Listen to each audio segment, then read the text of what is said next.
वडील माझे थोर, काय सांगू त्यांचे उपकार. जीवनाच्या वाटेवरती किती असतो त्यांचा आधार. आई माझी मायेचा सागर, दिला तिने जीवना आधार. हो, खरं नक्कीच आहे. कारण गोव्यामधून काही आपल्याकडे प्रमुख पाहुणे आपल्या या प्रकल्पाला भेट देण्यासाठी आलेले आहे. खरं तर तुम्हाला एक आवर्जून मला एक सांगावंसं वाटतं की या अहिल्यानगर जिल्ह्यामध्ये एक ऐतिहासिक म्हणून की ज्यांच्याकडे या जामखेड तालुक्याला या अहिल्यानगरमधील की त्या ठिकाणी चांगली अशी नावाने संबोधलं जातं आणि ओळखलं जातं.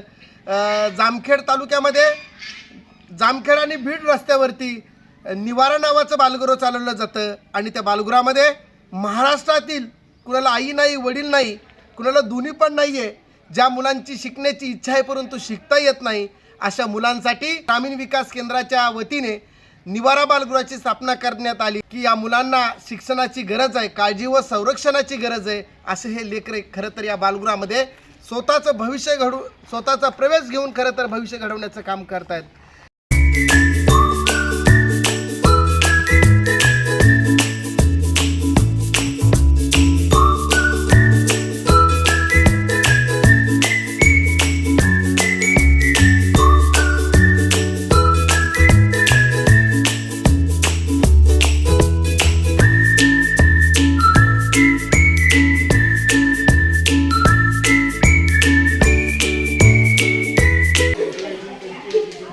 संस्था ग्रामीण विकास केंद्र हे 1994 पासून काम करते. त्याच्या अंतर्गत संस्था काम करत असताना महिला ज्या अन्याय अत्याचारग्रस्त आहेत त्यांच्यासाठी संस्था काम करते. तसेच भविष्यात त्यांच्या मुलांच्या शिक्षणावरती काम सुरू केलं.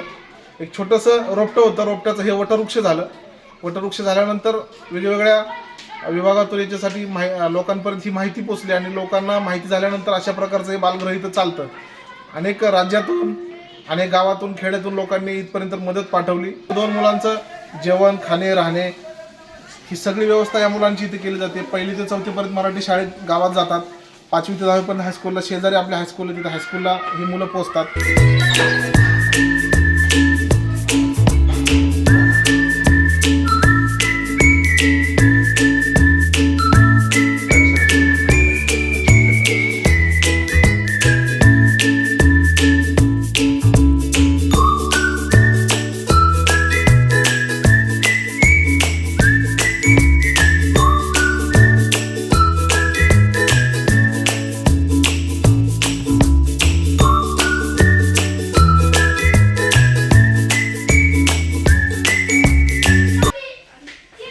हे सगळे तुमचे जागे का?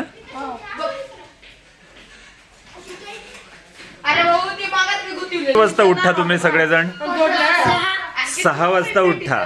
आणि 6 वाजता उठल्यानंतर काय काय करता? हा, बरं. आणि त्याच्यानंतर व्यायाम वगैरे काही असतो का तुमचा?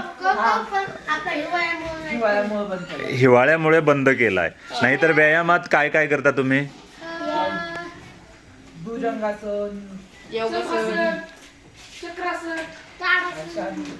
म्हणजे योगा करता, दंड बैठका घालता, सूर्यनमस्कार करता.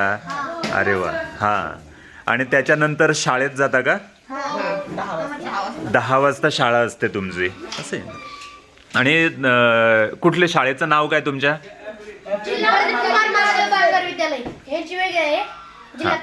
प्रत्येक जण वेगवेगळ्या शाळांमध्ये जाता तुम्ही? बरं. आणि तिथं आता तुमची इयत्ता कुठली? कुठल्या इयत्तेत? तू कुठल्या इयत्तेत शिकतोस? मी 7वीला. 6वीला. कोणी 10वीत आहे का? 10वीत कोणी नाही. म्हणजे 5वी ते 7वी, 8वी, 9वी पर्यंत सगळेजण आहात. हा. आणि शाळेत तुम्हाला असे काही विशेष स्पर्धामध्ये वगैरे भाग घेतला का तुम्ही? होय ना? हा. वा. होय. कुठल्या ह्याच्यात? पहिला नंबर अभ्यासात? शाबास. हा. तुझं नाव काय? तुझं हा सूरज. आणि तुला मोठं होऊन काय व्हायचंय? पोलीस व्हायचंय. पोलीसच का? पोलीसच कशाला व्हायचंय? आवडतं पोलीस आहे. तुमचं काय? तुला पण पोलीस व्हायचंय. कोणाला काय व्हायचंय तुम्हाला? आर्मी ऑफिसर व्हायचंय. पोलीस. अजून अजून कोणाला काय व्हायचंय सांगा? पोलीस. हा, मिलिटरीत जायचंय. छान आहे. हो का? वा. संध्याकाळी तुम्ही आल्यानंतर तुमचा दिनक्रम नंतर कसा असतो? काय करता तुम्ही इथे? संध्याकाळी आल्यानंतर हातपाय तोंड 5 ते 6 वाजेपर्यंत खेळतो. नंतर ना हातपाय धुतो. मग नंतर ना तासाला बसतो. 7:30ला खाली येतो कारण थंडी म्हणून लवकर जेवायला सोडतो. इथं तुम्हाला काय अनुभव कसा आहे तुमचा? खूप छान. मज्जा येते सगळेजण. आता बघा, वेगवेगळ्या ठिकाणातनं वेगवेगळी तुम्ही मुलं आहात. सर्वजण कशा पद्धतीने वागता? तुमचं खूप छान. चांगल्या पद्धतीने वागता. भाऊ भाऊ, बहिणी बहिणी अशा प्रकारचं तुमचं नातं असतं. परिवारच आहे. हे असं दैनंदिन मुलांचं शेड्यूल असतं. ह्याच्यामध्ये ही मुलं सकाळच्या वेळेमध्ये अभ्यासाला बसतात. संध्याकाळच्या वेळेत ही अभ्यासाला, ही लायब्ररी आहे, लायब्ररीमध्ये बसतात मुलं अभ्यासाला.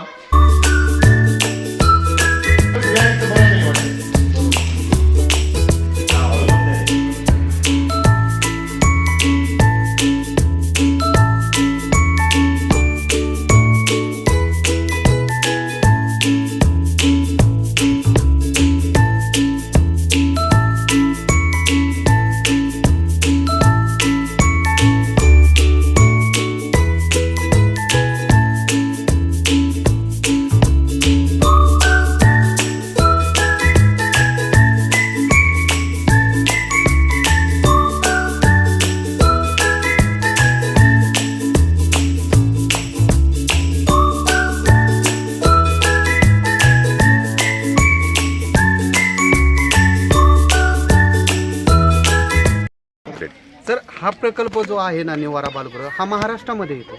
आणि महाराष्ट्रामध्ये हा पश्चिम महाराष्ट्रामध्ये येतो. आणि पश्चिम महाराष्ट्राचं शेवटचं टोक आहे. शेवटची बाउंड्री म्हणजे आपल्या बालगृहापासून सुरू होते आणि पलीकडे मराठवाडा लागतो. मराठवाड्याच्या पलीकडे विदर्भ आहे. आणि हा मराठवाडा जो आहे, तर मराठवाड्यामध्ये ऊसतोड मजुराचा जिल्हा, वीटभट्टी कामगारांचा जिल्हा म्हणून ओळखला जातो. सगळ्यात जास्त शेतकऱ्यांच्या आत्महत्या होत असतील तर त्या मराठवाड्यामध्ये होतात पूर्णपणे. दुष्काळी पट्टा येतो पूर्ण. त्या ठिकाणी पर्जन्यमान पाऊस कमी प्रमाणामध्ये पडतो. शेती क्षेत्र कमी आहे. डोंगराचं प्रमाण जास्त आहे. त्या ठिकाणी आत्महत्या जास्त केल्या जातात. ह्या पद्धतीची त्या ठिकाणची आहे. आणि तेच मुलं आपल्या ह्या ठिकाणी बालगृहामध्ये शिक्षणासाठी येतात.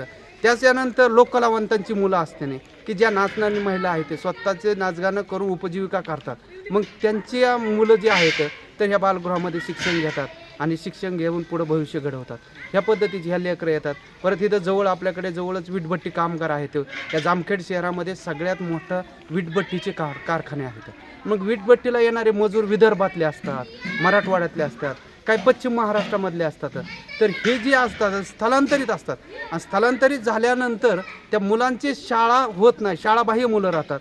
त्यावेळेस त्या वीटभट्टी कामगारांना जाऊन त्यांना समुपदेशन करून शिक्षणाचं महत्त्व पटवून सांगून ती मुलं परत आपल्या बालगृहामध्ये आपण या ठिकाणी स्थलांतरित करतो आणि ह्या बालगृहामध्ये त्यांना शिक्षण देतो.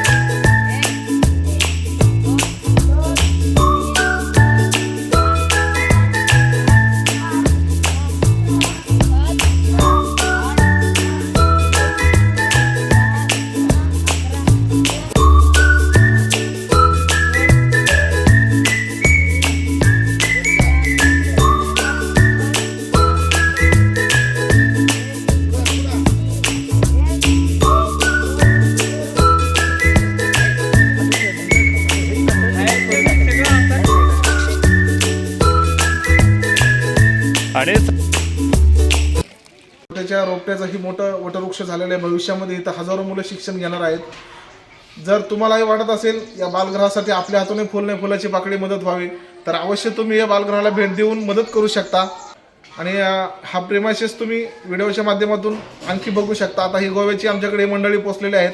संस्थेच्या वतीने मी त्यांचं खूप खूप धन्यवाद आणि आभार मानतो की खरंच कुठंतरी समाजामध्ये म्हणतात ना दगडाच्या काळजाची माणसं असतात पण ही माणसं एक वेगळीच आहेत ही माणसं बघितल्यानंतर अक्षरशः त्यांचं अभिवादन कराल तेवढं कमीच आहे.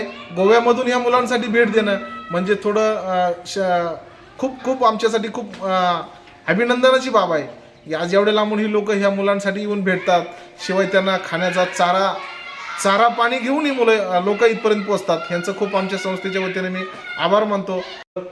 खरं म्हणायचं म्हटलं तर तुमच्यापर्यंत जर हा व्हिडिओ पोहोचला तर नक्की तुम्ही या बालगृहाला भेट द्या, कारण काही दूरदूरपर्यंत संबंध नसलेली ही अनाथ मुलं असतात, ज्यांना कधी आईचा सहारा आणि बापाचा आधार नाही, अशी ही मुलं या बालगृहामध्ये शिक्षण घेत असतात. संतांनी सांगितलं ना, सेवा सजीवाची करा म्हणे, उघड्या वागड्यांना वस्त्र, भुकेलेलं अन्न, तहानलेलं पाणी. आज ही जी सेवा सजीवाची केली ना, ही निरर्थक आणि व्यर्थ कधी ठरणार नाही. आज एवढ्या लांबून ही लोक येऊन ही सेवा करण्याचा प्रयत्न करतात एक छोटीशी, तर खूप याचा मोबदला परमेश्वर कुठल्या हाताने देईल हे सांगू नाही शकत आपण. त्याचा या बालगृहाला शासनाची कुठलीही मदत नाही आहे, शासनाचं कुठलंही अनुदान नाही आहे. लोकांनी दिल्यातल्या मदतीतून, लोकांनी केलेल्या सहकार्यातून, काही CSR फंडातून खरं तर या निराधार आणि गरजू मुलांचं खरं तर याचं संरक्षण केलं जातं, त्यांना सांभाळलं जातं आणि त्यांना उभा केलं जातं.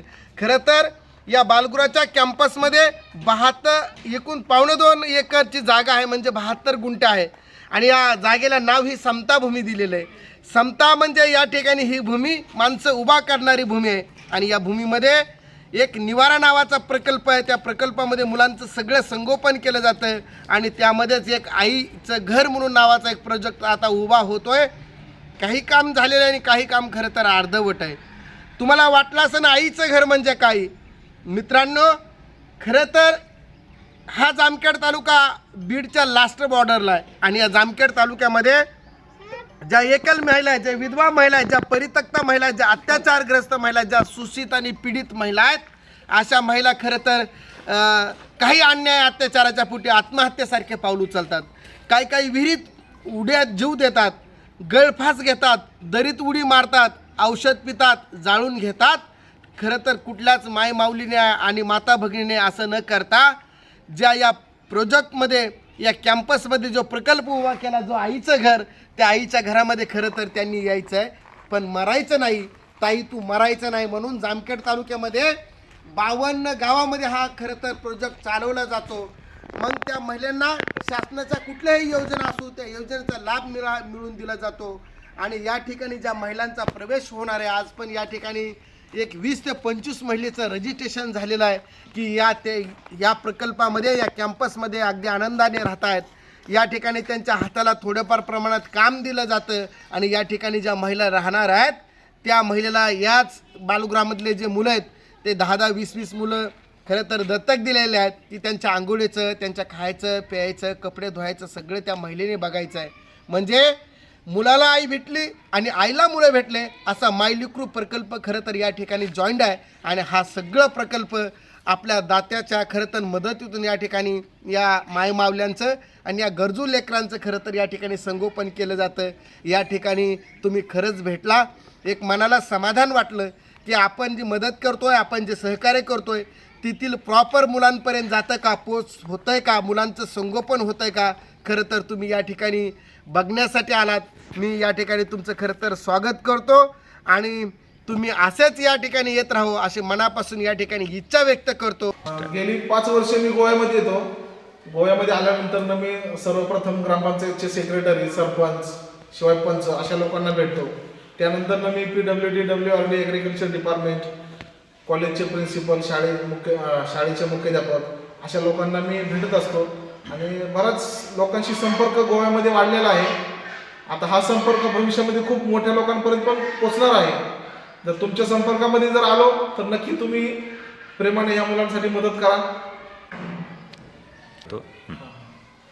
गोव्यामध्ये मी आल्यानंतर फोंड्याला MIBK हायस्कूल तिथले प्राचार्य, आता रिटायर झालेले माझे प्राचार्य आहेत तिथं, शबनम मागा, ते रिटायर झाले, आता त्यांच्या जागेवरती काम करतात. आपले दत्तात्रय नाईक. परत आगोंद्याला खोला हायस्कूलमध्ये त्या रंजना नाईक गावकर त्याही भेटतात. दक्षिण गोव्यामध्ये गेलो तर जवळजवळ एक 70 ते 80 लोक आम्हाला चांगल्या प्रकारची मदत करतात. साऊथ गोव्यामध्ये गेलो तर साधारणतः आम्हाला तिथे एक 70-80 लोक चांगल्या प्रकारची मदत करतात. सहसा मंदिरावरील जे भटजी आहेत, भटजी लोक चांगल्या प्रकारचं मदत करतात संस्थेसाठी. पाठीमागं आपले हे मार्शल या मार्शलला खूप मोठं मंदिर आहे. त्या सुनेकर भटजी म्हणून आहेत, त्यांनी आम्हाला एक छोटा हत्ती भरून सामान दिलं. त्यांनी तांदूळ, डाळ, गूळ आणि जेवणाच्या मुलांचे साहित्य, तिथून आम्ही ते साहित्य कलेक्ट करून ह्या मुलांच्या जेवणासाठी घेऊन आलो. तडपत्या उन्हात आणि रखरखत्या रानात, तडपत्या उन्हात आणि रखरखत्या रानात, राहिली समाजासाठी तू कष्टाच्या घामात. कधी मिळेल मुठभर घास, कधी घडेल तिला उपवास, ओल्या मातीतून चालताना तुडविले काटचे फास. आई माझी मायेचा सागर दिला तिने जीवनाधार, नभेची चांदणी तू ग चंदनाची कोर, नभेची चांदणी तू ग चंदनाची कोर. शीतल तुझी छाया मला हवी जीवनभर, तुझ्या शीतल छायेमध्ये मी आयुष्य जगेन. आई देवा पाशी मी ग, आई तुलाच मी मागेन. आई माझी मायेचा सागर दिला तिने जीवनाधार, दिला तिने जीवनाधार.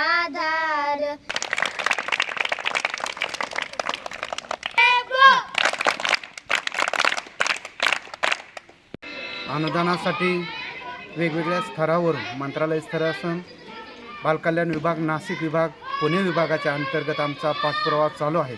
तरी शासनाने या अनाथ, निराधार, वंचित, गरजू, बेसहारा मुलांसाठी तात्काळ आम्हाला अनुदान मिळवून द्यावं.